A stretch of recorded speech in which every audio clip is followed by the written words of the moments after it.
English.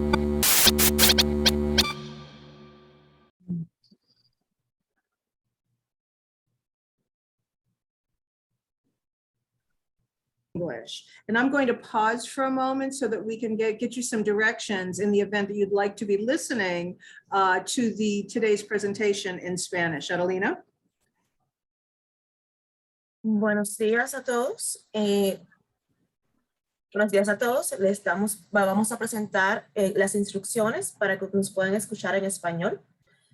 Ustedes tienen en su pantalla un botón que dice interpretación o interpretation.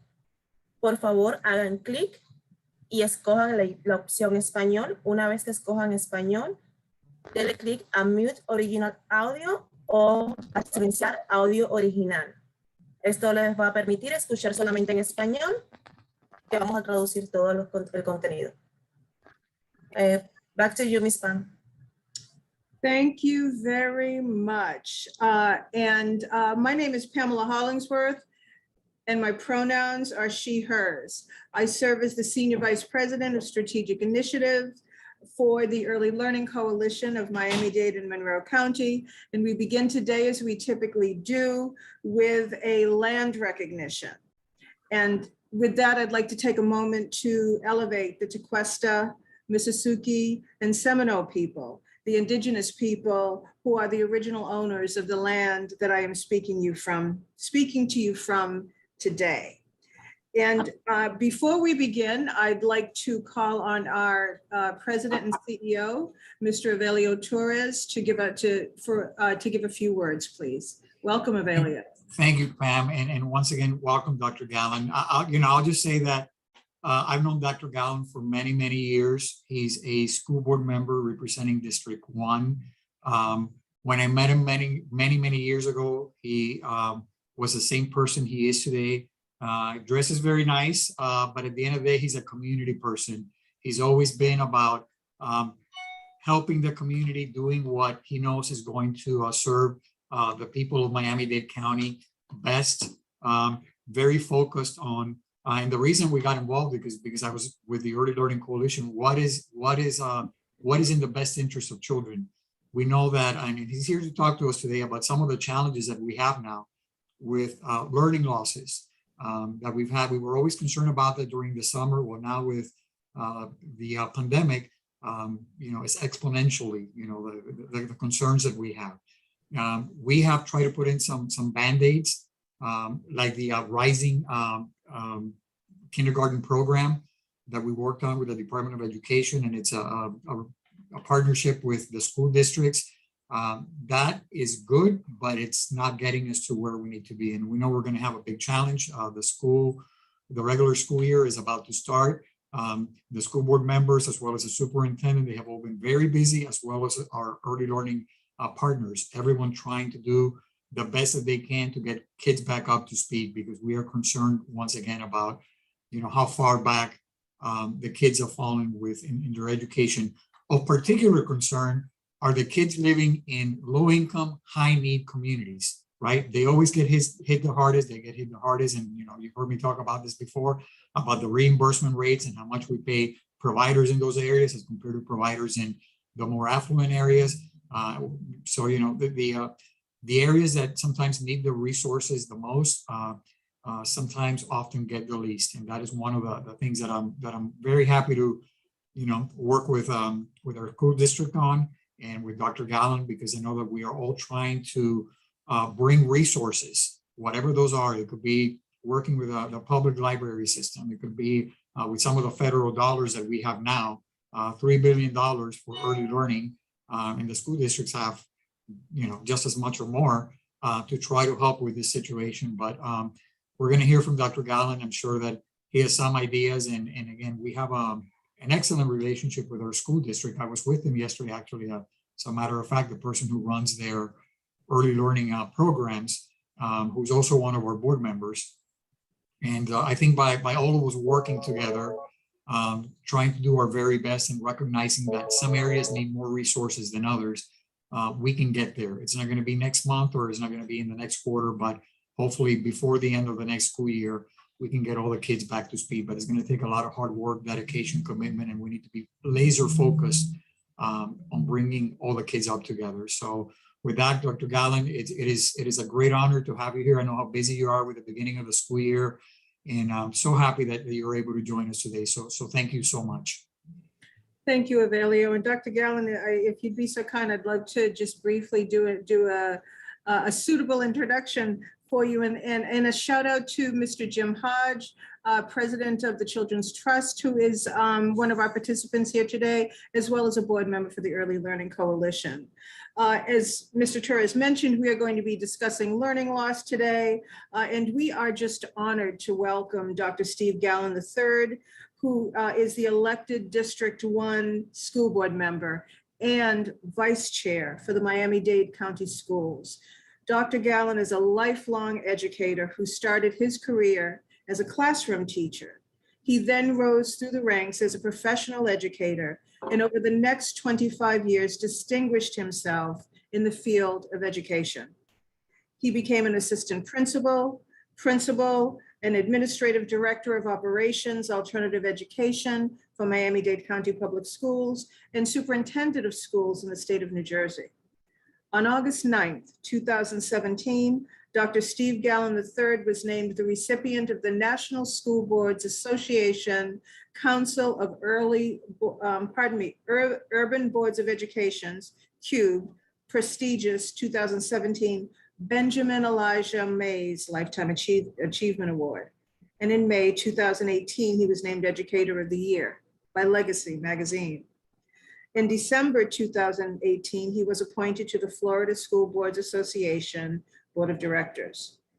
In November 2020, Dr. Gallen was re-elected unopposed to another 4-year term on the Miami-Dade County Public School Board, and as board member and vice chair, Dr. Gallen successfully proffered over 50 board items. And as a proud resident of District 1, which is your district, Dr. Gallen, I'd like to again welcome you here today. I'm handing you the virtual mic. We do have some prepared questions for the first 30 minutes, and then I'm sure we'll have many more from our chat box. But if you'd like to start with an opening statement to contextualize some of our conversations here today, I certainly would welcome you to do that. Again, good afternoon. I first want to reaffirm some of the comments that were made by my good friend Avelio. I am no stranger to the Early Learning Coalition, I am no stranger to this conversation regarding equity and equitable participation in education, especially for the least, the last, and the lost of our children. My career obviously has spanned over 30 years. I was at the forefront, I believe, in 1996 when I was a 26-year-old principal, Pam, at Holmes Elementary School, one of the most fragile schools in the state of Florida. And we had a program called Florida First Start. Let's see who's going to date themselves. Florida First Start. That was a program for parents whose children were 0 to 3 years old. And we had that program on site. At that particular time, I decided to make the connection between how we were going to impact the learning lives of those young children, those babies, in a very pragmatic, deliberate way. And that is to engage the parents. So what we decided at that particular time in 1996, at Holmes Elementary School, is in addition to the Florida First Start program that was being supervised by actually Ms. Bertha Neely, I think she's passed at this particular time, is to offer a GED program on site for parents. That was the predicate for what we have known for decades, is that the learning and lives of our children are often vexed, but are also ameliorated through the educational opportunities and explorations of parents. So we can ill afford to simply focus on our children without focusing in on the parents. So I would like to utilize that as a predicate for the conversation, because while we're on the Zoom calls, while we're on the ground, on the front lines, working in our schools and our communities, in our classrooms, with our teachers and educators and our partners, we also have to make sure that we triangulate a strategy that deliberately and strategically and with high levels of accountability engage our parents. So I also like to utilize that as a predicate in giving you some context, because I think that was now about 25 years ago. I know I don't look that old, but 25 years ago, that was my initial journey into this as an educational leader. Fast forward, most recently, as we face the pandemic, we know that over the past 18 months, learning loss has been something that has been widely discussed, but it is something that is not simply a qualified discourse. it's a quantifiable discourse, meaning there's data to reflect the adverse impact on our students, specifically those who are from low-income families, Black, Hispanic, and whose home language is not English. And there's a recent report that came out to show that our students lost 5 months of learning in mathematics and 4 months of learning in reading. That may not sound significant to some, but we're not talking about flatlining academics. We're talking about regression. There's a difference. And when you're talking about academic regression amongst children who are already behind the 8 ball. And let me just parenthetically debunk the notion about school letter grades. Although I'm very, very proud of our work in Miami-Dade County Public Schools, that I was able to help lead in District 1 that had the highest number of F schools. In my first year, we eliminated F schools, we eliminated D schools. In the second year, I still have no F or D schools. Again, prior to having the highest number of both, I still recognize that that is just one metric in our state's accountability system that really does not get behind the real issue, and that is our students' ability to demonstrate proficiency in literacy and mathematics. So what do we do about that? Most recently, I'm very, very proud from a policy standpoint, and what I'm doing, I'm trying to juxtapose my practical role as a former principal in 1996 to my current role as a policymaker in 2021. And in 2021, in February 9th, 2021, at our February 16th school board meeting, I proffered an item called Closing the Achievement Gap in the Miami-Dade County Public Schools. Obviously, we've done well as a school district, but the achievement gap continues to linger. It is something that we often describe as being intractable, but it is something that we can ill afford to ignore. And I have now developed a policy position that it is going to be incorporated in policy of the Miami-Dade County Public Schools to give an account as relates to how students are performing based on specific subgroups, but not simply where they are, but in comparison to their counterparts. And I think that is significantly important because that speaks to Pam and Abilio and all of our listeners, that speaks to the issue of equity.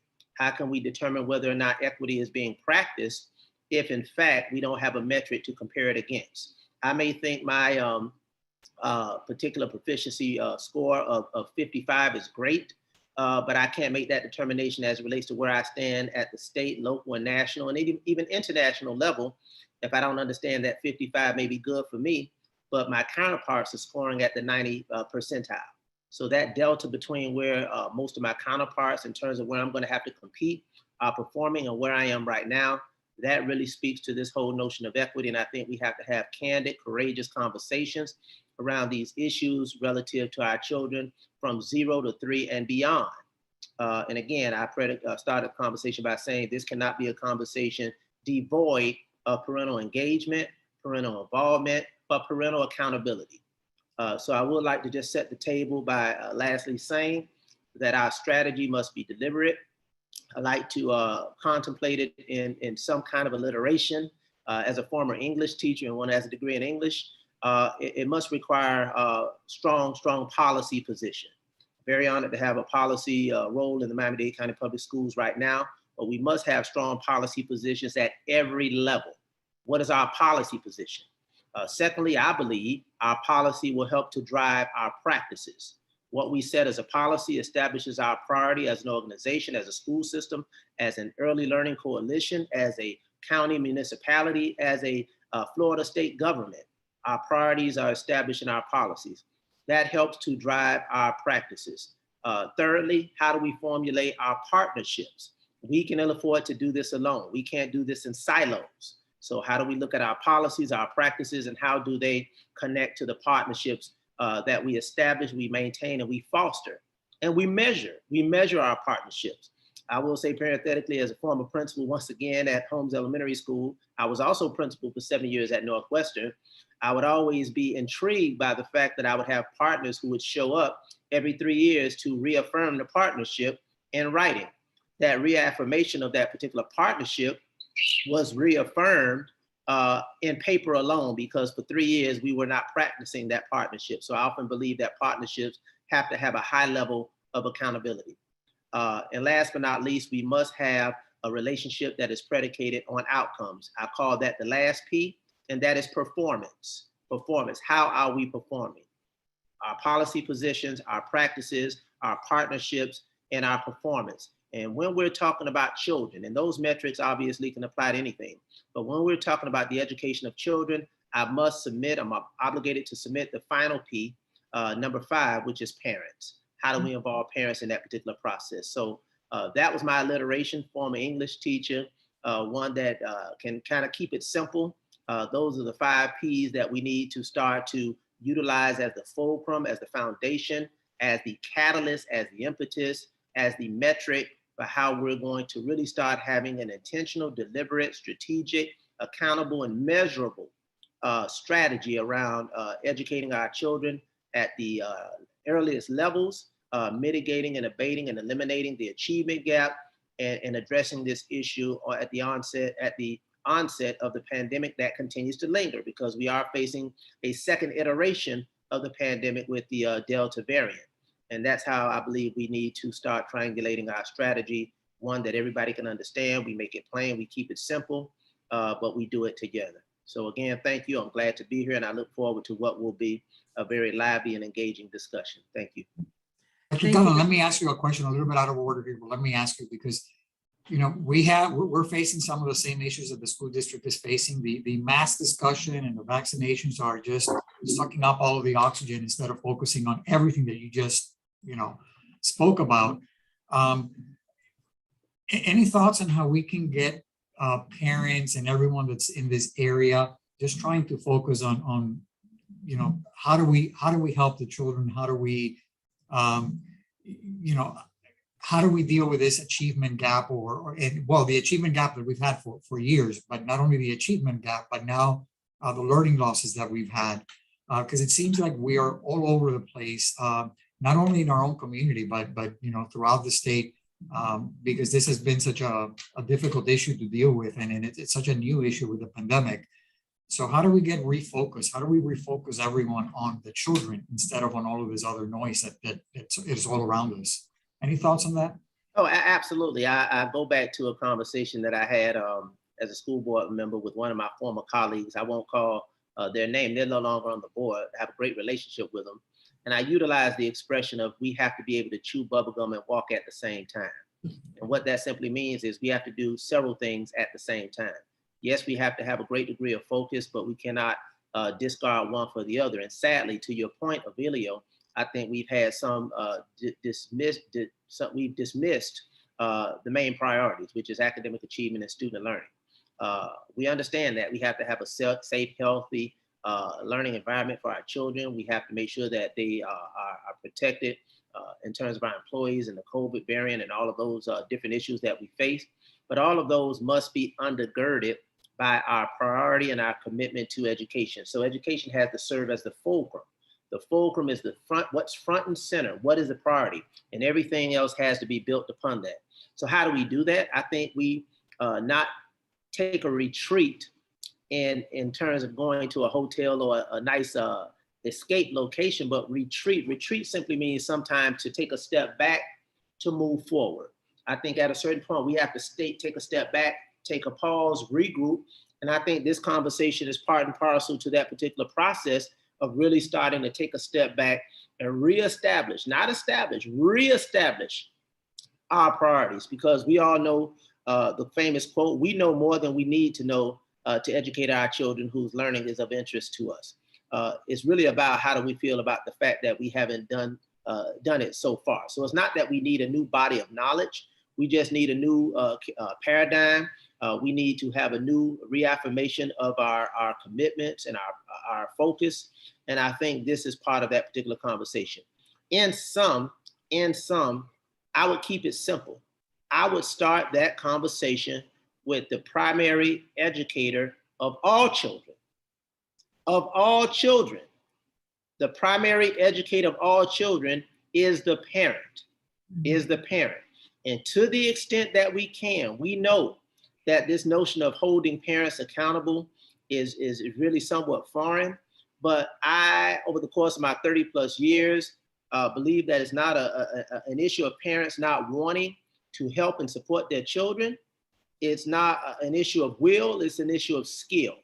And we have to be able to help them support their children in terms of what do they need to do to engage the school system?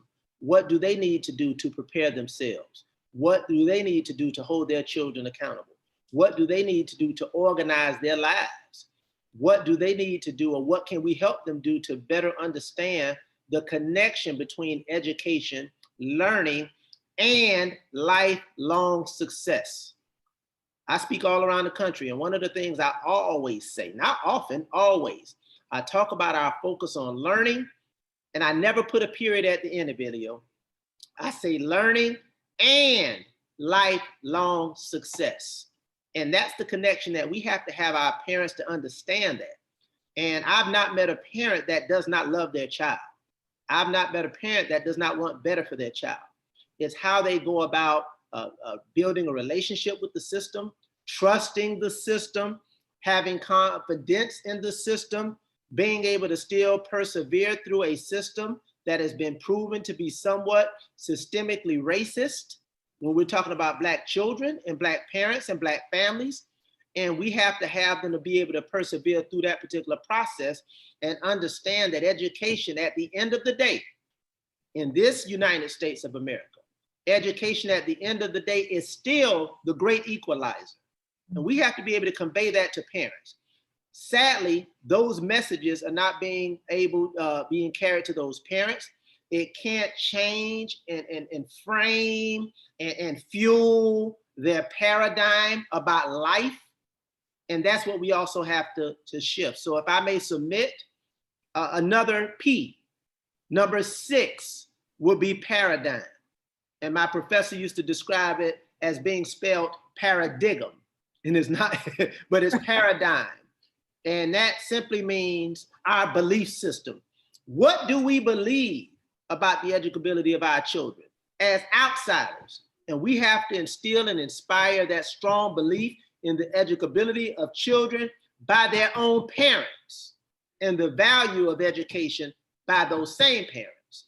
So I think, Evelio, that strategy has to be juxtaposed with strategies around cognition, with strategies around emotional learning, and with strategies around mental health, with strategies around literacy, with strategies around critical thinking. Those strategies have to be on the same continuum. And what we often do in education is we bifurcate those strategies. Strategies with parental involvement, parental engagement, and parental empowerment. New terminology, parental involvement and parental engagement, we stop there. But parental empowerment, and often bureaucracies are somewhat intimidated with this notion of a parental empowerment because parents who are empowered seem to pose a threat to the system in their knowledge and their skill set and in their enhanced capacity to challenge the system and to demand more of the system for their children. But I think that's a reciprocal relationship. As parents demand more of us, we can demand and expect more of them. Because an informed parent is the parent that I want on my side of the issue, because an informed parent will be on the right side of justice, education, and equity.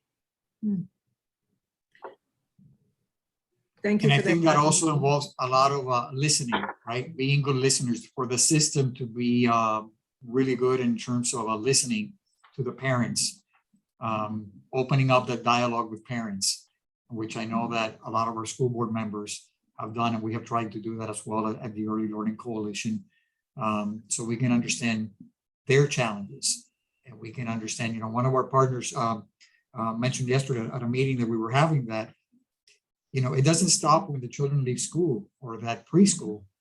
It continues at home, and sometimes they go into a situation at home, particularly again the families that are in those high need areas where they may be facing eviction. I spent 20 years at DCF, so I saw all of this, every single day of my life there.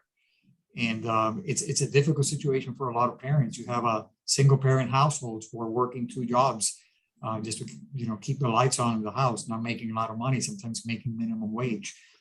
So I think, in order for the parents to trust the system needs to listen. And, who is the system? We are the system, right? All of us that are here today and so many others who we work with, we are the system, and just, becoming better listeners. But, the system doesn't always work that way. And I think it makes it difficult for families because we sometimes tend to think that we know better, right? We've always done it this way, and this is the way that we're going to continue to do it because it's just easier, right? The path of least resistance. So I think that's one of the things we need to challenge ourselves with. How can we do that? How can we become better listeners and not always take the path of least resistance, which is the tendency of bureaucracies.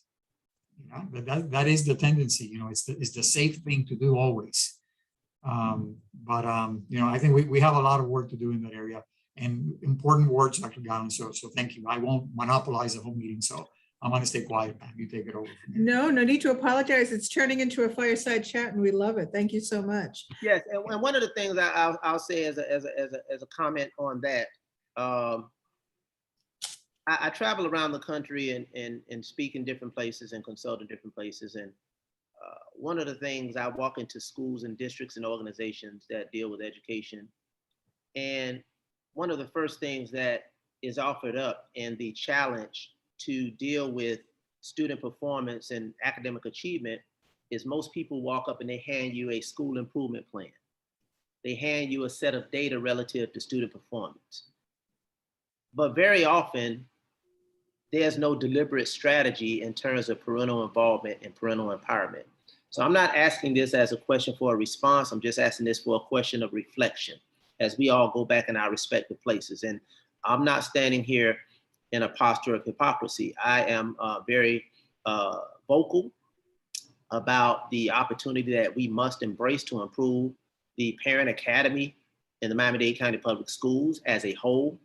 But I also recognize and believe that parental involvement and empowerment is really a decentralized function. So where we have a centralized office and a centralized strategy, that represents to a greater extent one size fits all. But a decentralized approach means I have phenomenal parental involvement at one school and I have abysmal parental involvement at another.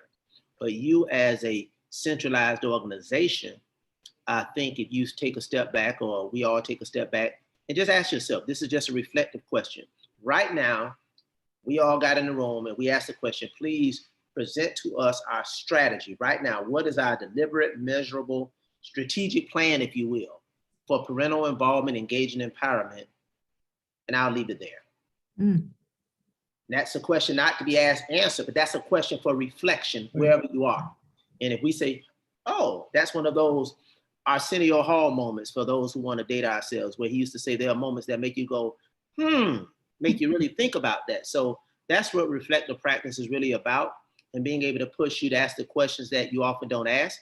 Because as you mentioned, Evelio, we don't ask some of those questions because we can't stop to think, because of the cacophony of the moment, the cacophony of masks, the cacophony of student performance, the cacophony of funding, the cacophony of financing, all of the noise. It usually drowns out some of the most simple things that have worked through generations and generations and generations. And that is the fact that parents are the primary educators of their children. Thank you for that, Dr. Gallen. And to follow up just a little bit with your alliteration, and by the way, the chat box is repeatedly, there are several participants asking about, I think we got up to, was Paradigm the 6th or the 7th? Yes, Paradigm is the 6th. Is the 6th P. And so several have repeated that in the chat box. You have laid out several big, bold visions for the school year and strategic ways of, for instance, engaging parents. Could you share a little bit more about what some of those big, bold visions are? What are some of the lessons learned inside of this pandemic that are enabling the school district to serve children better and better? I think the urgency of now, many of our parents and quite frankly, our community and society have come to recognize the value and the impact and the role that public education as a system plays in the everyday lives of people, children, and families and society. So I think our ability to utilize that particular platform of respect and impact gives us a new bully pulpit, if you will. And I don't mean that in in a negative way. And I have to be careful using the word about bullying with everything that we're dealing with at the state. But I think the board responded resoundingly yesterday with a 7-1 vote on the item that I proffered for protecting the health and wellness of our children. But when I say bully pulpit, you know what I mean. That's a big place to speak. I think we need to continue to elevate our work around that particular issue, because parents more than ever value what we do. But I say the moment of now. I said the moment of now. Janet Jackson often says, "What have you done for me lately?" Parents in the community and society as a whole really appreciates the stability, the continuity, and the safety that schools have provided for decades, for generations. But sadly, schools have often been taken for granted. And what we do, what you do, what we collectively do has often been taken for granted. And I think this moment of now is an opportunity for us to really lock in and lean in to how parents need to value and become more critical partners in that particular process. Number one, that helps to shape the paradigm and how they respect what we do.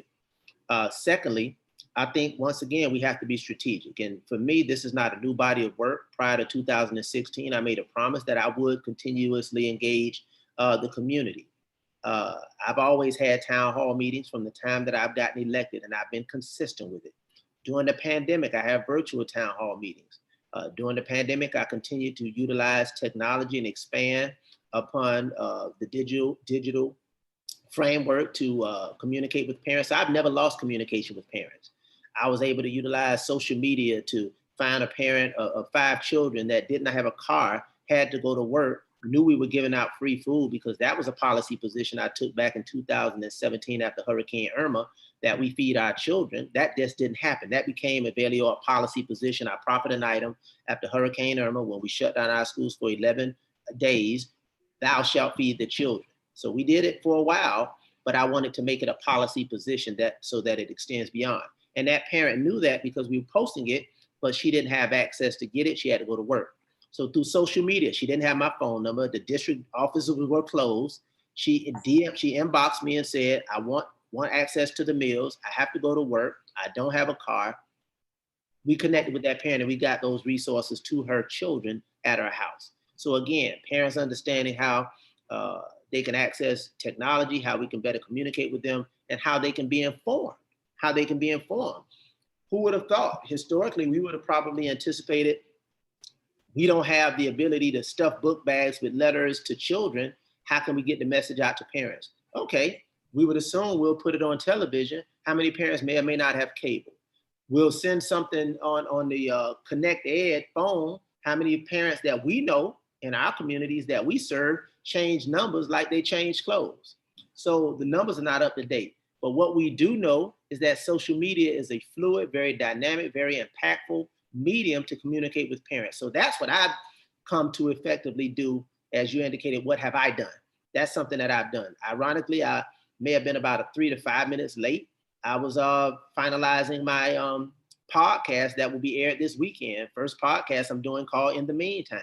And it's just a conversation that I'll talk to parents. I've been utilizing that hashtag for 4 years. And I was asked to do a podcast, a video podcast. We're going to talk about things in the community, things in education. And again, always pivoting, always elevating, always thinking of new ways to connect with parents, children, and the community. And last but not least, since we are moving back to in-person, I'm going to continue my rounds as I have done for the past 4+ years in churches. I just spoke recently at the town hall meeting held in Miami Gardens by Councilwoman Linda Julian. I did one with Councilwoman Iguodaro. So again, staying out there, informing parents and staying connected through whatever means we would have. So one was virtual, one was physical. Today, I believe this is another platform for us to continue to do that, but we have to have a strategy to do it. And although I appreciate the phone calls, absent the phone calls, I still have a strategy. I have a schedule. If nobody calls me, I will already have in place my own strategy to reach out to parents and make them more accessible. And last but not least, and this is last, our breaking news, I'm now going to build out, maybe to the chagrin of the bureaucracy, but as the district representative, I always want to get feedback, and sometimes you want to get it directly. I'm going to build out, it's almost complete, a survey for District 1 schools. A 5 to 7 question survey for District 1 schools where parents can inform me. How was the communication in the office? How was the response time from the administration? Was the school clean? Was the staff professional? Was the teacher informed? Okay, whatever, certain things that are salient for a parent to be able to know what they should look for.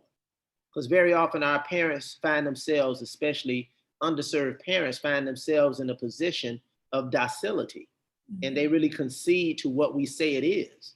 But in other communities, parents know better, they do better, and they demand better. So I think part of that third iteration of parental involvement, engagement, and empowerment. Involvement, engagement, empowerment. That third iteration of empowerment is to teach them how to demand better. And I'm not intimidated by that. I only become better by that because I have more people on the ground to let me know what's happening, and most importantly, be able to respond better to our clients and our customers, which are our parents for our children. Dr. Gallen, you mentioned your podcast. If someone wants to search for your podcast to listen to it, what would be the best, the easiest way to do that? I'm going to post it on social media. It's going to be on my YouTube channel as well, but I'll have that information. I'll get that information out. I don't know who follows me. In the end, maybe I'll put my social media pieces here. I like for Facebook pages, but it's going to go live probably Saturday. It'll be a video podcast, and I'm going to do it on school board related issues. But I'll have that information. It's going to be on my Facebook, absolutely. It's going to be on the YouTube channel, and it's going to be available. I'll probably post it on Twitter. But definitely. Okay, well, we'll be happy to share that link for those who want to listen to it. Thank you so much. Thank you. I appreciate that. It was going to air tomorrow, but I got after the vote last night, I got a couple of demands for some things. I just got a call now. MSNBC wants to do an interview this evening and some other interviews after the vote. So I want to make sure I deal with that. But I have to get it out this weekend, probably Saturday, because it's a back to school message and a back to school podcast for parents. And it's really a reflection on the pandemic over the past 18 months. I'm going to try to cramp it into 15 minutes. Well, good luck with that. And thank you for that, Dr. Gallen. And I would actually offer a 7th P, because clearly proactivity, being proactive is very much a part of your work and your dedication. And we truly appreciate that. You know, very often and pretty consistently over the past several months, the term summer slide has become synonymous with COVID slide. Yes. Could you please, Dr. Gallen, talk a little bit about how you're seeing it inside of the school district and the many avenues that you're taking up in order to mitigate COVID or summer slide? Yeah, and I'm glad you mentioned that, because thus far, it had been really a discourse, absent data. A discourse, absent data. Although we often lament around some of the issues that come out of the state, and I am one, I think the state was rather fair and appropriate in its equitable distribution and continuation of funding in light of some of the issues that we had last year, meaning they continue to fund us at the appropriate levels despite some of the challenges with student counts that we had. Secondly, the state suspended testing of students and the accompanying accountability metrics, letter grades, et cetera, ratings.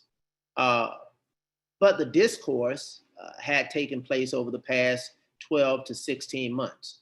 Summer slide last year, it was really summer slide last year. It wasn't anticipated this year because this year we had summer programming. Summer slide last year, on the heels of the 3-month period prior to the summer, the hybrid availability throughout the year, okay, 50% in, 50% out.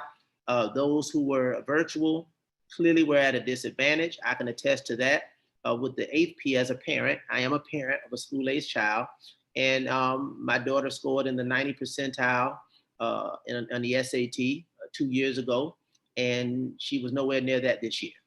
Okay, nowhere near that. So I have a perspective from a parent's point of view, and that was because of the virtual learning model, which we know from every indicator is not the best modality for teaching and learning. However, this whole notion of academic regression was simply left to be a narrative, a discourse. because we didn't have data. So how do I feel about it now? It's not how I feel, Pam, it's what I know. It's what we know. We now know that the academic regression is not simply a discourse, it's not simply rhetoric, it is reality. The data across the state and across the nation, as I started out with my initial comments, students' performance they've lost 4 months. They regressed 5 months in math and 4 months in reading. When you start to quantify that with the SAT scores, you quantify that with the FSA scores, you quantify that with the ELCs, the academic regression is pronounced, it is confirmed, and it is horrendous. So we now know what we felt. We've confirmed what we anticipated. Now, what do we do about it? I did another item recently relative to the $1.1 billion that Miami-Dade County Public Schools is getting from the American Rescue Plan Act. I got a jump start once that announcement was made to make sure that the board in its policy making role, in its fiduciary role, and in its role as the ultimate authority for academic accountability in the operation of the district had a plan. So it was no longer going to be the infusion of these federal funds to the administration. With all due respect to the administration, the board has to be accountable and the board has to drive some of these academic endeavors. And we have to have a collective and community conversation, a collective and community conversation, a collective and community conversation. And that community conversation around the expenditure of these dollars is not simply predicated on the fact that I believe is good practice, on the fact that you believe is good practice, but that was part of the statement of assurances in receiving that money. The receipt of that money required you to have a community conversation around how these funds were going to be spent. And what we do know is these funds were determined based on a formula that utilized the most common categoricals: poor, Hispanic, ELL, special needs, all in Black. So these indicators that we've known were the indicators that were utilized to determine how much money each school district got based on the population and the percentage of students that met those criteria. Okay, so we wanted to make sure that the money went to where it needed to go to. And to do that, you have to have a plan. You have to have a plan. You have to have a plan that's accountable, that's transparent, that's strategic, and that's deliberate. And that's measurable. And so those are some of the things that we're doing. And I can go down a list of things: class size, retention of staff, interventionists before, during, and after school. Dr. Vendros Mendengal just had an item yesterday to talk about extending after school programming for children. One would think that's a common opportunity, but it's not. If the resources are not there, if the commitment is not there, if the practices are not there, it must be driven by some policy decisions to say that this is a priority of this board, this will be a priority of this district. And that was successful on yesterday's agenda as well. So the good news related to that, Dr. Gallen and everyone else who's on, is that for families who qualify for the school readiness program, and unfortunately that's not every family, but for those families that qualify, we have sufficient funding right now because of the federal dollars that we've received to enroll every child whose family is eligible. So of course, as you know, income is part of the criteria. So again, for every family that's eligible, not only do we have sufficient funding, but we have sufficient capacity in our after-school programs to place all the children that qualify. That key is, are the families working, or are they going to school, and do they meet the rest of the criteria? But that is the good news, because we have received a lot of that federal relief funding. So great opportunity. I'm glad to hear the school district is looking at that also, because we do need to do a lot more extra than we've done in the past. So that's great. So between what the school districts are able to do, both in Miami-Dade and in Monroe County, what we're able to do, and the Children's Trust has also been funding for families that do not qualify for the school readiness program. They have also been funding scholarships, and about $10 million worth of scholarships every year. That's a very successful program. So we are, I think, between all of us coming together, trying to fund some of those slots for the after school programs, it's going to be very, very helpful in helping us get to that goal of bringing all the kids back up to speed. And you made a significant point that should not be lost. Historically, we often talked about some of the challenges that we have in doing the things that we think and believed and knew needed to be done. That conversation was always impeded by one challenge, and everybody knows what that challenge usually is. The major impediment to doing what we believe we should do for children, the major impediment to doing what we believe and know is best for children and families, it usually comes down to what impediment? Money. That no longer is an impediment. So right now it's not a financial issue. Right now it's an issue of strategy. It's an issue of passion. It's an issue of commitment. And it is an issue of planning. However, there's a short window, Emilio, as you know. The Early Learning Coalition knows there's a short window to get some of these things done. It's about a 2 to 3 year window that we have to do things that, God forbid, we may never ever have the resources to do again. So what we hopefully can be able to do is find some light out of this dark period of this pandemic. Let me also offer that if you have any community events in your district, anything where we can get information out to the families, communication, as you said earlier, is one of our challenges, right? So if there's any community events, any opportunity to promote the school readiness program for those families that may qualify, we'd be happy to participate in those efforts with anyone in your district that's handling that out of your office. Absolutely, and I offer my partnership in the fact, Pam, you could make sure that Paviel has all of your email information so that you could be on our distribution list to get all of the information that comes out. But in addition to that, not have to respond, but if you have some things that you would like for us to share, we have a database relative to 25, 30,000 people that we communicate with through constant contact and other means. And you measure the impact by how many people unsubscribe. So we don't have a lot of people that unsubscribe. So obviously they're receptive to the information we share. And I also have, like I mentioned, about 4 social media platforms from Facebook to Instagram to Twitter. And anytime it's dealing with education, I always love to share things that are going to be beneficial to children and families, and obviously children and families in District 1.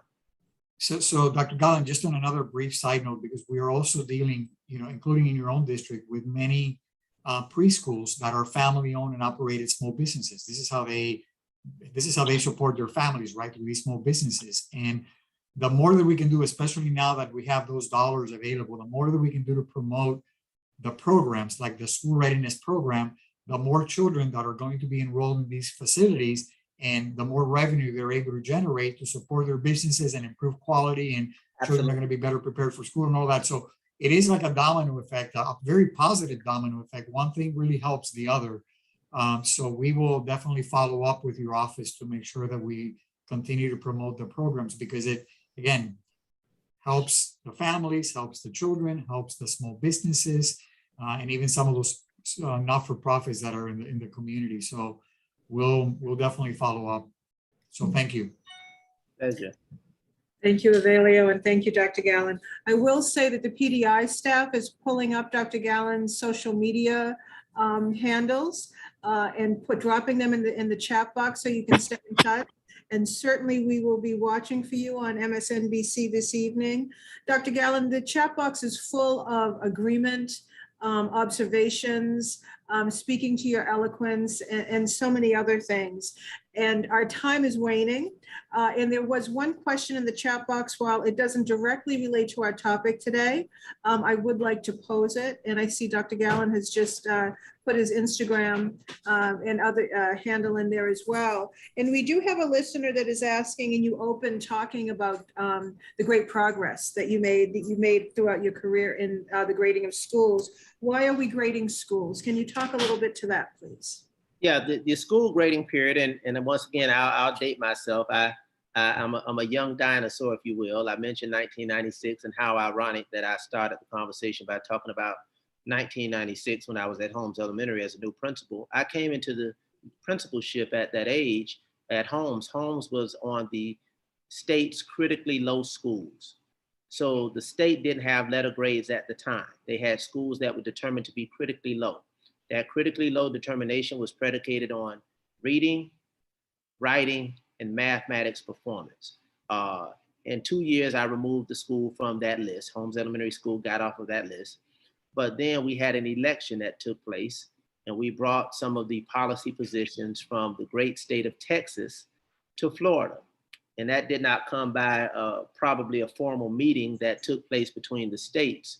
It came by virtue of two brothers, two siblings who may have shared some ideas. One was the governor of Texas, and one became the governor of Florida. So the governor of Florida adopted the policy positions of school letter grades, in addition to charter schools whenever he got elected. I think he got elected Jeb Bush. When Jeb Bush got elected, he brought that, and that became the Florida's accountability system for education. So that is why we have letter grades at schools. Then I guess the other brother got elected from Texas, and then he got elected to the White House. And that's where you knew a new policy position where the federal government doesn't have a role in what happens at the state level with education, because it's not reflected in the Constitution. Those of us historians know anything not mentioned in the Constitution is left to the state. But what he did establish was no child left behind. No Child Left Behind was a federal proposition, and that was tied to federal funding and federal support. So the shorter answer is that became law under Jeb Bush as an extension of what they did in Texas. And it was a means by which, in very plain sight, a parent, a community person, a grandmother, an aunt, a grandfather could get a sense of how the school is performing. And I say that parenthetically, and I say that with punctuation, can get a sense, because you can have an A school in a high school that has a 30% proficiency rate in reading. But because of the way they score and grade schools, that grandmother, that grandfather would believe that that school is an A and is clicking on every cylinder, but it very well may not be, because the proficiency rates in some of those subcategories are abysmal and not doing well. Elementary schools don't have that luxury. They do have some other categories that deal with learning gains and things of that nature, but it's somewhat of a very simple for educational people, but complicated formula by which those calculations are determined for lay people. So that's how we came into letter grades.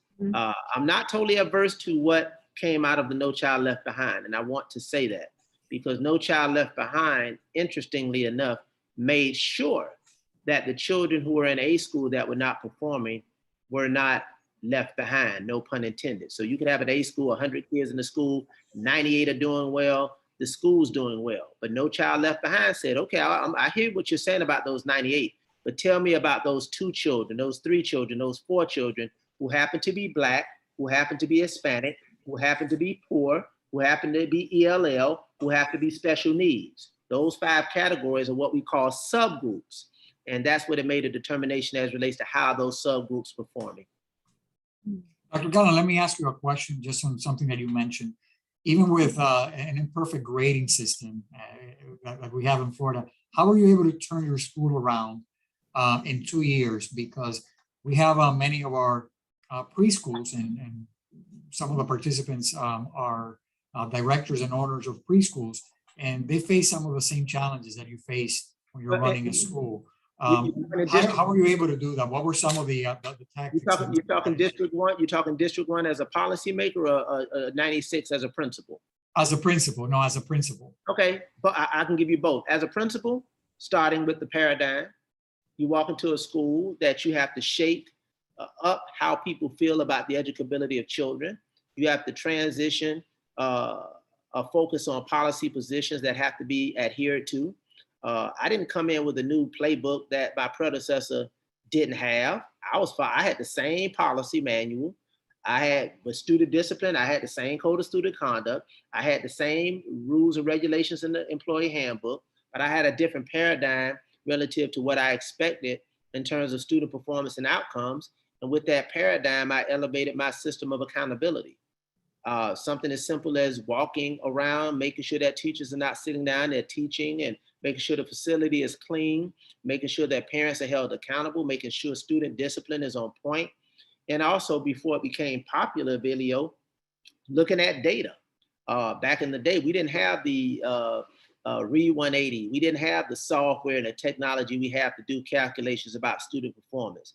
What we did have, and I know many of you are aware of this who've been around for a while, we had Scantrons. So you have the Scantron machine where they bubble in, you slide it through and it shows how many they got right and how many they got wrong. And you score it and then you say, okay, out of 15 children, out of 30 children in your class, because we didn't have class size amendment then. So we had high class sizes. So out of 30 kids, how many of your children scored 70% or above? And what did they do? So if 80% of your children didn't perform well, is it a function of what the children didn't know or what you didn't teach? And that's the conversation that we have to be able to have. So again, it was a combination of things. It wasn't one thing, but it was a combination of things. But for me, it always starts with the paradigm in terms of what you fundamentally believe. Because you can have a smart person, a knowledgeable person, a skillful person who doesn't believe in the educability of poor, Black, and Hispanic children. And you can't change that. You can shape that, you can hold that accountable, but you really can't put a metric for what's in a person's heart. Powerful words. This hour has fled far too quickly. Aurelio, did you want to make a comment? Well, the comment is, thank you, Dr. Gallen. Just, I wish we had 2 hours, not just one. Just, you know, we could be here all afternoon, I think. So thank you so much for joining us this afternoon, and just very powerful words, very powerful statements. And we certainly appreciate you as a school board member. We appreciate you as a community person, where we know that your heart is in the right place. It always has been. This is nothing new. And we know that that's never going to change. So thank you, Dr. Gallen. You are really a hero and a champion for a lot of children in this community. So thank you, and a great role model. Thank you. Thank you so much. And as always, I appreciate you. Consider me a partner, but more importantly, when it comes to the education and uplift of our children, consider me a friend. A friend and an ally. Thank you very much. And I will tell you, Dr. Gallen, there are some in the chat box that are saying, keep going. My time is up. Thank you. But we are deeply thankful. I think Mr. Torres said it better than any of us ever could, for your leadership and for you being so generous with your time today. We are so happy to have had the opportunity to spend this hour with you. And I want to reach out to the audience now and thank all of you for joining us today. And we look forward to seeing you on the next third Thursday, which will be the 16th of September at 12 noon for ELC Talks Through an Equity Lens. And at that time, we are privileged to elevate the conversation around body shaming, bullying, and obesity, how it impacts children, and what we can do about it. And we'll end today the way we always do, by simply saying, after today, you can choose to look away, but you cannot say that you did not know. And from the Early Learning Coalition of Miami-Dade and Monroe County, from Mr. Aurelio Torres, our esteemed president and CEO, from Dr. Steve Gallen, the vice chair and District 1 representative of the Miami-Dade County School Board, and from our end of the internet to yours, I bid you good day. Thank you for joining us. Thank you all, and stay safe. Thank you, Dr. Gallen.